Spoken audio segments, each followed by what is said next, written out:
Hello बच्चों, motion of centre of mass related कुछ important problem discuss करने जा रहे हैं।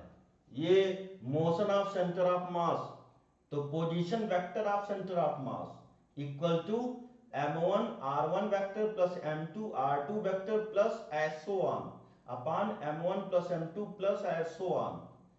नेक्स्ट, इसको एक बार बोथ साइड डिफरेंशिएट करेंगे तो D R C M by D T, ये वेलोसिटी ऑफ सेंटर ऑफ मास आ जाएगा equal to M one D R one by D T plus M two D R two by D T upon M one plus M two plus एसो on.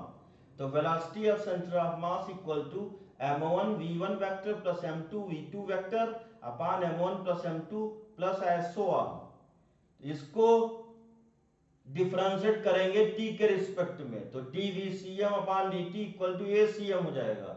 Acceleration of centre of mass equal to M one A one vector plus M two A two vector plus एसो on upon M one plus M two plus एसो on. ये दोनों formula बहुत important है centre of mass, motion of centre of mass find करने के लिए। अब इससे related question number 1, calculate the acceleration of centre of mass in the following case. एक रिजिड सपोर्ट है, इससे एक पुली है और इसमें स्ट्रिंग है। ये इसमें एक ब्लॉक है 2 kg, तो वेट डाउनवर्ड डायरेक्शन में 2g लगेगा। g होता है एक्सेलरेशन ड्यू टू ग्रेविटी और अपवर्ड डायरेक्शन टेंशन लगेगा। तो इस पर 2 kg ब्लॉक पर जो नेट फोर्स होगा वो 2g माइनस टी होगा equal to mass into acceleration 2 into A हो जाएगा। और इस पर जो नेट फोर्स होगा 1 kg पर, डाउनवर्ड डायरेक्शन में 1g लगेगा, अपवर्ड डायरेक्शन में t लगेगा और ये ऊपर की तरफ जा रहा है। तो इसमें t minus G equal to A हो जाएगा इक्वेशन ऑफ मोशन।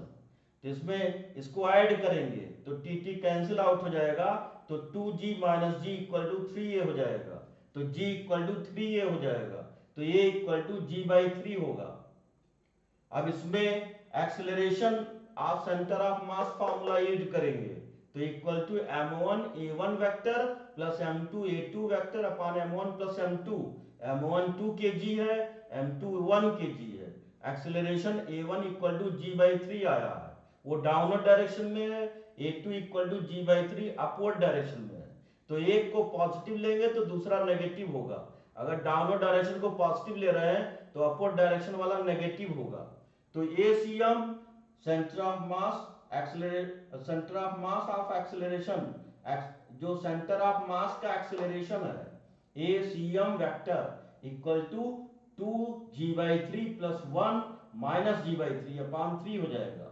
तो इसको सिंप्लीफाई करेंगे तो 2g/3 minus g/3 upon 3 equal to g/9 हो जाएगा। तो ACM इक्वल टू g/9 हो जाएगा। अब इससे रिलेटेड एक और क्वेश्चन है, calculate the following parts, position of centre of mass, velocity of centre of मास। ये क्वेश्चन है, इसमें इसका कोऑर्डिनेट 0 0, ये ओरिजिन है। यहाँ कोई ऑब्जेक्ट है, ब्लॉक है, उसका मास 2 kg है और यहाँ ऑब्जेक्ट है, उसका मास 3 kg है। इसका कोऑर्डिनेट 2, 0 और इसका कोऑर्डिनेट 5, 0 है। इसकी वेलोसिटी 3 मीटर पर सेकंड है, ये इस डायरेक्शन में है। इसकी वेलोसिटी 2 मीटर पर सेकंड अपोजिट डायरेक्शन में। तो एक्सीएम फाइंड करना है। तो एक्सीएम कैसे फाइंड करेंगे, पोजीशन वेक्टर। तो ये हो जाएगा m1 x1 plus m2 x2 upon m1 plus m2। इसकी वैल्यू पुट कर देंगे तो m1 की वैल्यू 2 और ये है 2 और पोजीशन है 2। तो ये हो जाएगा 2 इंटू 2 प्लस 3 इंटू 5 अपॉन 5, तो 19/5 पोजीशन हो जाएगा।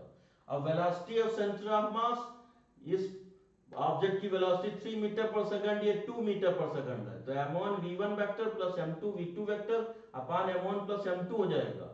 एक पॉजिटिव डायरेक्शन में है, दूसरा नेगेटिव हो जाएगा।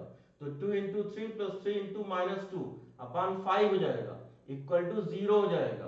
तो t इक्वल टू 1 सेकंड बाद सेंटर ऑफ मास कहाँ होगा, तो 19/5 मीटर पर ही होगा क्योंकि सेंटर ऑफ मास की वेलोसिटी 0 है। Thank you.